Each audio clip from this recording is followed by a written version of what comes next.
Hey guys, wanted to bring you an update on the KENWOOD DMX906S. Still liking it, still love the wireless CarPlay. Just a couple of updates here that I've done. So I did finally install the powered subwoofer. Ended up installing it in the little trunk area in the back. I basically ran the power cable from the battery. There's a little plastic area there where I mounted the fuse at. Ran the cable across to the driver's side and through the firewall, and then basically through the driver's side all the way to the back of the Jeep, under the carpet and under all the trim panels. And then I ran the signal cable, so the RCA cables, from the right side, on the right side, or the passenger side, all the way to the back. Hindsight 2020, I should have ran the remote cable with the power cable because they go into the same harness. Would have made my life just a little easier, but not a big deal. I'll insert some videos of that. Also ended up having to put soundproofing material between the plastic of the little cargo area and the actual frame of the Jeep, or the metal of the Jeep, just because it was rattling like crazy.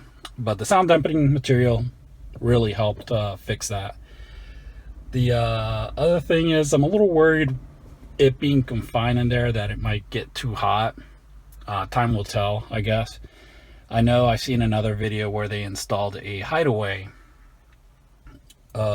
kicker hideaway speaker in the same area, and they stated that they've done it before in a different Jeep and never had an issue. So I might cut some holes on that panel that covers it up to allow some heat, or allow some heat to escape, or allow some air circulation. But it does sound really good in there. Music like old school, like bass music, like Drop the Bass from DJ Magic Mike. You could feel the bass. It's nice. It's not gonna win any competitions, but you can feel and hear the bass. Also music like Queen, Bohemian Rhapsody.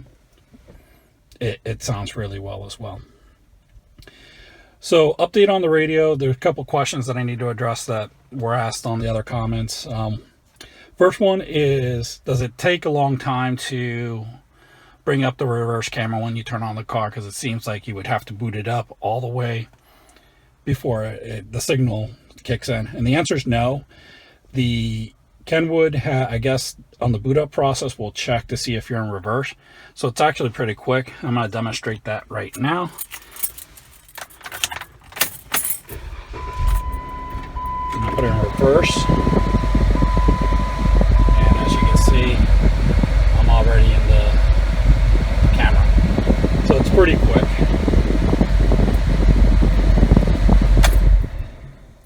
I'll turn off the car, but I'll keep it on.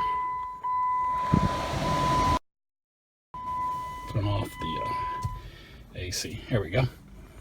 So, so it was in reverse. My bad. So as you can see, it's pretty quick to go on to reverse. So you can see I'm in Apple CarPlay. Works fine. The other question, so that leads me to the other question. I've gotten this asked twice, is did you hook up the pink speed sense wire? Yes, I did. I connected it up to the Maestro harness that that I purchased, and I just followed the instructions. So pink wire to basically pink wire. There was like 3 cables I didn't connect for the harness. One was the antenna power cable. Initially I didn't install the P connect, which is the power for accessories like the amp. So I didn't install that, but I did install that for when I installed the amp. And there was one other one. Oh, remote control. That one was cable from the radio itself was not needed because I'm using the Maestro unit and it has the iData link. So those are the ones I didn't use. I'll try to see if I can focus a little better. There we go. Sorry about that. The colors don't pick up very well on the iPhone, so there you go. That looks a lot better.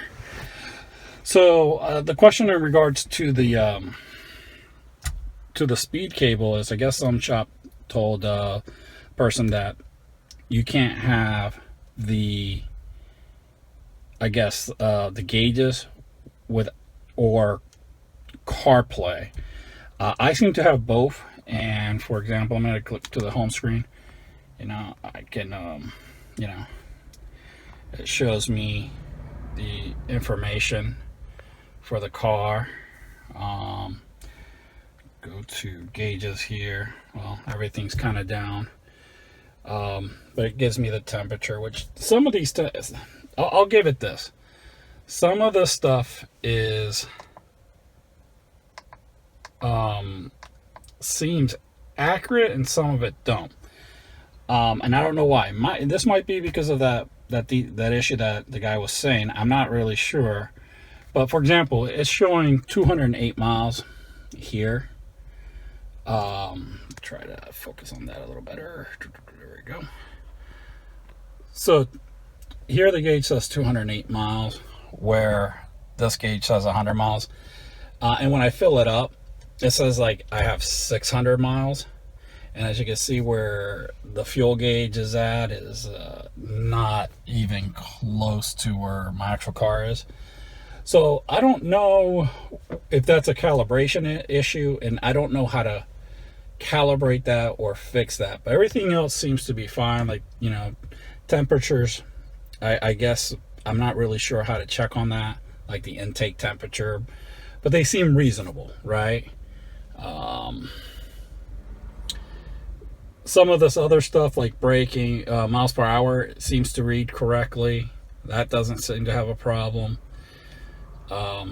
So yeah, I don't know why the range is pretty much the only issue I have with the gauges, but everything else seems to be reading fine, and it works fine with both the, like I said, the Apple CarPlay. As you can see, I'm connected. It's taking its time, probably. It doesn't usually take this long, and I bet you it's because I'm recording. Let me stop recording. Alright, of course, after I stopped recording, it came right up. So there's limitations on the phone. You can't be doing certain things like taking video for CarPlay to work properly. Alright, what else? Okay, so I did, while I hooked up the amp, I did take the dash apart, and this one I'm going to actually brighten up a little bit more. This side was further out than this side. So what I did behind this, the screw that's behind here, I put a washer that was about 2 millimeters thick. That was the difference between this side and this side. And that brought it up, and it lines up much better now. So close up of the bottom, close up of the top side. So that just made it fit a little better, in my opinion. So all I did was, like I said, install a washer. I did reprogram the radio. So I had two issues originally with the radio, and that was with the HD source. All right, let me go back to this so I can focus it on it. There is this button up here, auto 1, which basically switches when you use your seek up and seek down buttons. It will basically seek the next station, but when you use auto 2, it will now move when you go down. Well, actually, technically, the way it's set up, if you hit up, seek up, it will move to the next station going down, which I hated that, so I reversed the actual buttons for that. So my up button is actually seek down, and my down button is actually seek up. So when I actually, like, so example, if I want to go from that one station to 96.9, I can hit the down button, and that works. The only thing is, during, like, playing music via USB or Pandora or through the iPhone, you got to remember that next track is down and not up. And I've learned to live with that. The other thing the other problem I had was with the sources. I basically just have it going to the phone menu, And I'm going to try that now. Might actually cause the recording to stop, but we'll give it a try. But basically, it takes you to your phone logs. Yeah, I didn't want to record that. Sorry about that. But yeah, it just basically takes you to your phone. Your phone log, you know, like for recent calls and stuff. So really, that's about it. As far as an update for the radio, like I said, I installed the amp. Or not the amp, the powered sub, and definitely happy with it. Any questions, please leave them below.